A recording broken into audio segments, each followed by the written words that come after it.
From the Library of Congress in Washington, D.C.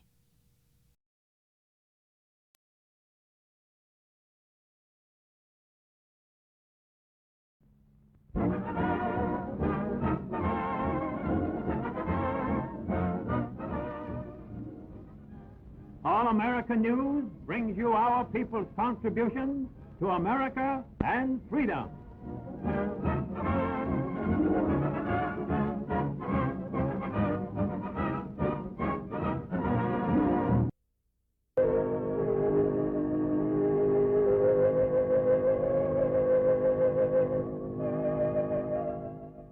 The Catholic Archdiocese of Chicago sponsors its annual Holy Hour in Soldier Field. Archbishop Stritch, head of the Archdiocese. The ceremony started shortly after 6 o'clock on Sunday and lasted several hours with 90,000 participating. Soldiers carried spiritual bouquets to the altar. The bouquets were pledges of hundreds of thousands of rosaries, of communions, and of masses for dead heroes. Chicago's finest at attention. Gold Star parents were seated in the field. After dusk, the procession of the Holy Eucharist. Prayers went up for an early and lasting peace.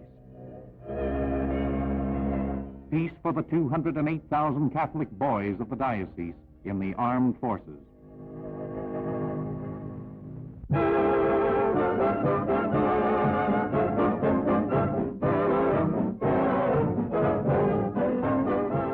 Reverend Charles Hill, Detroit racial leader, has been drafted by colored and whites to run for the Municipal Common Council of the city of Detroit.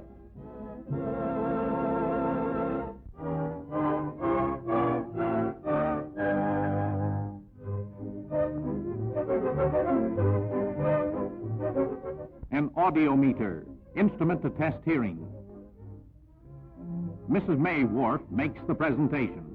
Charles Young, hospital executive, accepts it. She heads a committee helping handicapped children. Dr. Houston, superintendent of Friedman's, tries out the instrument. Friedman's has every modern device for the treatment of human ills. A Getch bed presented by Mrs. Justine Green to Dr. Charles Drew. This little patient in the children's surgical ward is more comfortable by reason of the gift.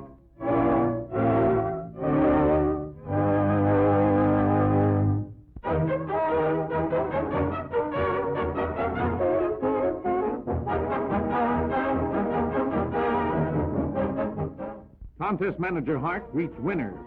She is Miss Thelma Moore, filing clerk, winner of the New York Beauty Contest.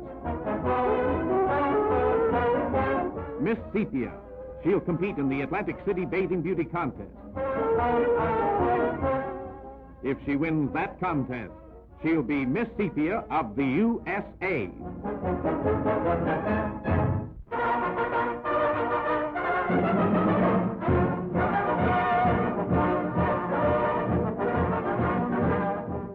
Somewhere in China, in the Times Square of a little village, the Yanks and Chinese civilians learned the good news of VE Day.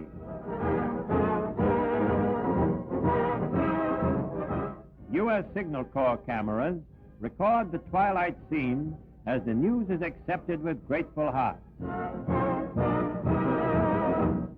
P4, Brownlow J. Whiteside, a cook in the India-Burma Theater, used to be with the Pierre Marquette Railroad back in the States. Sarge, what are you thinking about on this VE Day?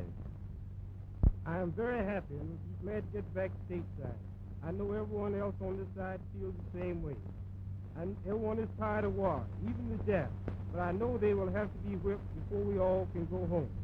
It takes good food for the men who are fighting and planning. And I will continue as I have for the last 17 months to give the best I can.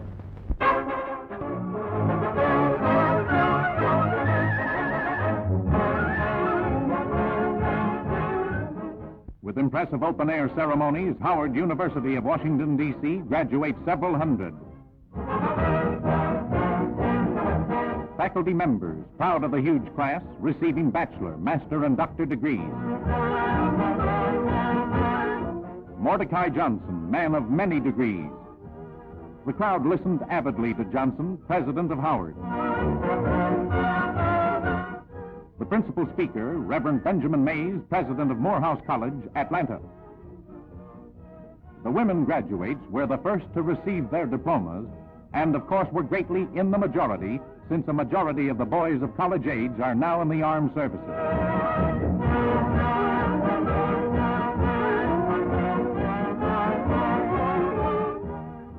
Philip Murray of the CIO made Doctor of Laws.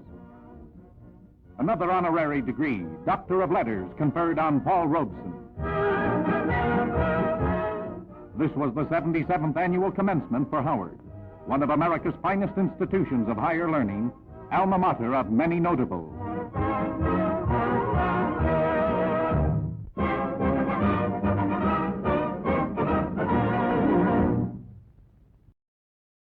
This has been a presentation of the Library of Congress. Visit us at loc.gov.